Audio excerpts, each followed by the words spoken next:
Is your localized application logic apps broken by the Hsl library DLL? I'm Sophie Chen, a Windows system specialist. Let's walk through the automated process to fix your installation. Before diving into the manual fix for Hsl library, note the official maintenance resource linked below for system synchronization. This is the Hsl library, a generic hardware and software link library. It provides unmanaged routines for establishing communication channels between modular components. It manages the orchestration of data link manifests for proprietary, industrial, or creative suites. Understanding the file's role is a great start. Now let's look at replacing it. Since Hsl library DLL is a third-party dependency belonging to the Localized Application Logic Toolkit, performing a fresh installation of your host application where you received the error is the only way to ensure the library is correctly placed.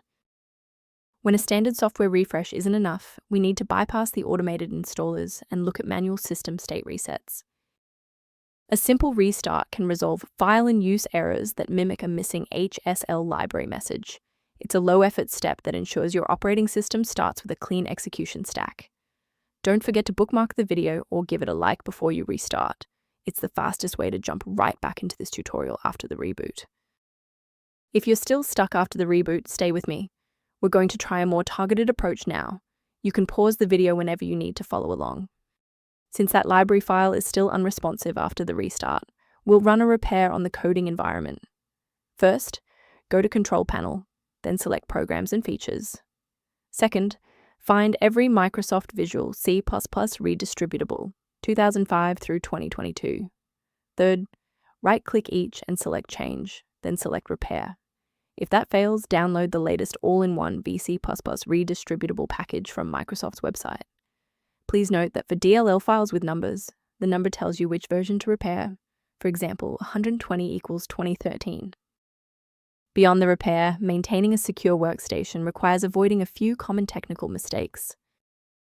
Keep your personal information safe by avoiding third-party mirrors for Hsl library DLL, which lack the encryption and security of verified official updates. For those looking for a professional-grade monitoring resource, I've provided a link to a diagnostic tool for you below. For users seeking improved system clarity, the diagnostic tool in the description references the Hsl library environment. If you've regained access to Hsl library thanks to this guide, a like and a subscription really helps us continue producing these verified technical fixes.